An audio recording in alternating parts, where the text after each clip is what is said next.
펑아. 지윤 씨, 오늘 저희 거리가 되게 먼데 오늘 누구 나오시나요? 네, 오늘은 우리 학부에 입학하려는 학생들을 대상으로 정보를 조금 전달하고자 합니다. 입학을 하려면 정시 전형도 있고 수시 전형도 있는데 그 중에서 오늘은 여러분께 수시 전형 중에 면접 전형 꿀팁을 드리려고 합니다. 저희 둘 다 면접 전형에 대해서는 생소해가지고 게스트 두 분을 모셨는데요. 지금부터 만나보도록 하겠습니다. 네, 이렇게 게스트 두 분을 모셔봤는데요. 먼저 두 분 간단하게 자기소개 부탁드리겠습니다. 안녕하세요. 저는 항공교통물력부 항공교통전공 4학년 17학번 최혜지입니다. 안녕하세요. 저는 항공교통물류학부 1학년 1학번 박도규입니다.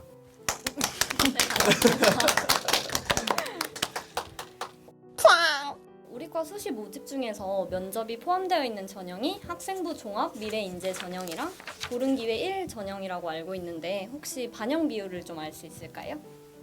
제가 이번에 찾아봤는데 미래인재 전형이랑 고른기회 1 전형 둘 다 모두 총점의 30%를 반영하고 있는 걸로 알고 있습니다. 저 같은 경우에는 이제 면접을 볼 기회가 없어가지고 아직 기업 이제 면접 같은 것도 본 적이 없어서 일종의 면접의 진행 방식이나 분위기에 대해서도 좀 궁금한데 당시에 생각나는 생생함을 조금 한번 전달해 주실 수 있을까요? 저는 일단 먼저 코로나 학번이기 때문에 비대면 영상 면접을 시행했어요. 그래서 학교에 직접 와서 면접을 보는 것이 아니라 집에서 제시된 문제에 대한 답변을 2분 내로 영상을 찍어서 올리는 거였어요. 그때 집에서 하는 게 되게 편안함을 느낄 수 있었지만은 또 영상을 찍다 보면은 말실수가 계속 나오고 하니까 그거를 또 다시 처음부터 다시 찍고 또 다시 찍고 이렇게 계속 하는 게 불편했던 것 같아요. 그러면은 면접 방식이 비대면이다 보니까 영상으로 이렇게 찍어서 제출을 하셨다고 하셨잖아요. 네. 그러면 아무래도 이제 여러 번 자기가 면접하는 영상을 찍을 수 있으니까 직접 가서 대면으로 면접을 보는 것보다는 좀 유리하다고 생각을 하세요? 확실히 사람 앞에서 자기의 의견을 말하는 게 부담스럽다는 친구들한테는 확실히 편한 전형이라고 생각이 할 수 있는데 오히려 더 안 좋은 점은 모든 학생들이 실수 없이 제출을 한단 말이죠. 면접에서는 아무래도 긴장을 해서 실수를 하는 사람들이 있고 거기에서 이제 떨어지는 사람들도 있는데 영상을 계속해서 찍다 보니까 모든 사람이 실수를 하지 않아서 더욱더 문장을 잘 다듬고 말해야 한다는 압박감이 있었습니다. 그러면 혹시 면접 전에 준비했던 본인들만의 꿀팁 같은 게 있을까요?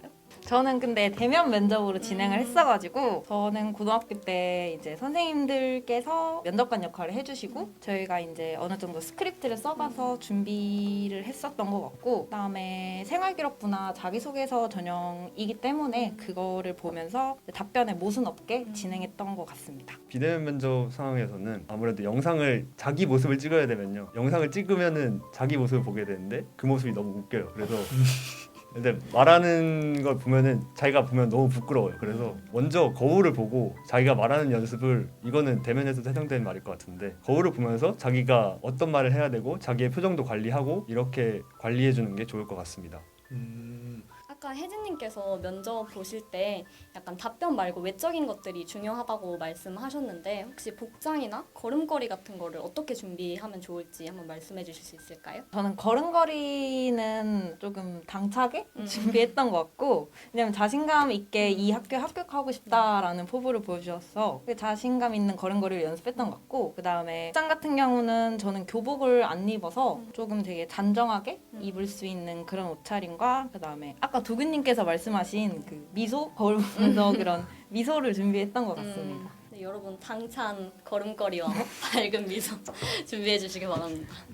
그러면 우리 학교 우리과만의 조금 특이한 질문 사항 같은 거 있었나요? 좀 기억나는 질문이 있으시면 하나씩 좀 답변해 주시면 감사할 것 같아요. 제가 기억나는 질문으로는 일단 비대면 면접 중에 문제가 학과에 지원하게 된 동기와 그거를 통해 이루고 싶은 장래의 희망이라고 적혀 있는 게 있었어요. 근데 제가 이거는 자소서 내용에서 있었던 내용인데 여러 자소서를 쓰다 보면은 항공대만의 특별한 언어 선택이 있더라고요. 그게 바로 그 장래의 희망이라는 단어인데 다른 학교에서는 장래의 희망이라는 단어가 자소서에 물어보질 않더라고요. 근데 항공대에서는 장래의 희망이라 딱 적혀 있어요. 그래서 도대체 이 장래의 희망이라는 무엇을 써야 될까라고 생각을 해봤어요. 저는 그래서 얻은 결론이 여기서 뭘 배워서 자기가 어떤 일을 최종적으로 하고 싶다는 그런 포부를 밝히면은 되게 좋은 팁이 될 것 같다고 생각을 합니다. 좋습니다. 그럼 혜진님은 기억에 남는 질문 있으신가요? 저는 고등학교 생활기록부에 모두 장래 희망에 뭐 생명과학자 이런 과학자 종류를 썼었는데 왜 어째서 항공에 관심을 갖고 이 학과를 선택했는지 그런 거에 대해서 물어봤던 게 가장 기억에 남는 것 같아요.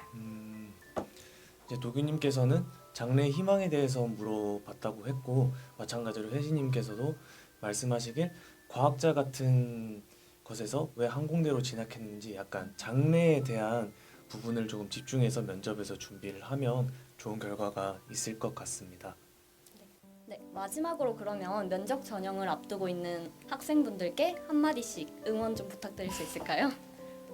내년에는 꼭 학교 캠퍼스 생활 꼭 누리셨으면 좋겠고 저희 한국에서도 항공 쪽 하면 가장 최고의 대학이니까 꼭 오셔서 자부심 느꼈으면 좋겠습니다. 네, 꼭 합격하고 오셔서 학교에서 저 찾아주시면은 제가 밥 한번 사드리겠습니다. 네, 감사합니다. 그래서 오늘 이렇게 학교까지 와주셔서 후배들께 꿀팁을 이렇게 알려주셔서 매우 감사합니다. 네, 그럼 다 같이 인사 한번 해볼까요? 하나, 둘, 셋. 부항.